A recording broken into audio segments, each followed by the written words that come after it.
Bine v-am găsit la emisiunea Bon Chef, locul unde învățăm împreună arta mesei.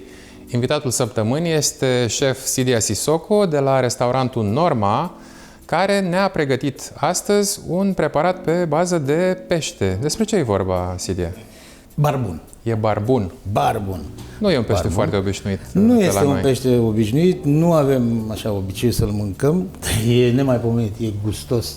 Cu ce seamănă el mai degrabă, din ce știm noi? L-aș aduce cu sardina, un pic cu sardina, da, Așa. da. Este un pește de rocă, mirosul și gustul lui e unic, cu ochii închiși știi că e barbun. Da. Nu. E foarte intens, eu foarte simt de aici, da, miros. e Da, foarte într-adevăr, ai intens. dreptate, seamănă cu sardina, ca miros, e intens așa și mineral. Așa? Și pe cât de intensă e savoarea, pe atât de fragil e.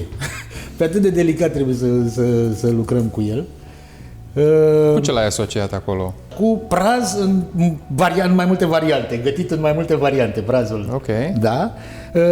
Compoteu de praz, de exemplu, cu praz fiert, după blanșat, după care e șoc termic, în tigaie, unt, tras în unt, măsline, e foarte mediteranean, da. Măsline, zeamă de lămâie, coajă de lămâie, zest de lămâie, ce poate să rateze? Dulce acrișor, cumva? Iarăși, revenim, dulce acrișor sărat și sărat. amar. E la măslină, un pic de amar, da. amăruiul măslinei. Ok. Praz, pur și simplu tăiat julien, în friteză, de crocantul, și germen de praz. Crudul. Și atunci avem mai multe texturi. Deci praz în trei forme de agregare. Toate splendorile, dacă pot spune. Da? Deci nu ne plictisim, nu e monoton, avem culoare și îl asociem cu un sos de lămâie verde. Sosul de lămâie verde, prin ce excelează el? Prin aromă? Prin aromă, prin intensitatea... Față de lămâia galbenă e mai aromat, nu? E mai aromat.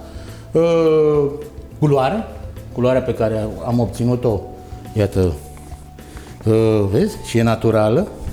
Și lămâia verde e mai puțin acră, mai puțin acidă, nu? E mai puțin acidă și mai parfumată. E mai parfumată, da? Da. Da, și cam asta e. Este lejeră deci pentru pește, cine. praz, lime, da. de fapt. Pește, praz în toate felurile. Cum îl montezi până la urmă? Da, acum fiecare. Eu m-am gândit, uite, în felul ăsta, să-l montez. Perfect.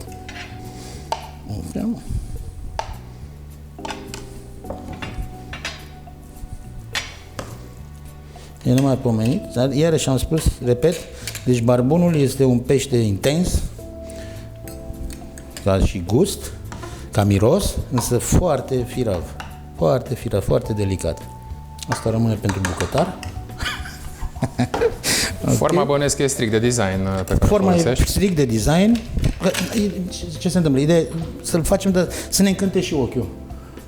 Țin foarte mult la asta, să încânte ochiul, să avem cromatică, culorile nu le punem oricum, să se și potrivească.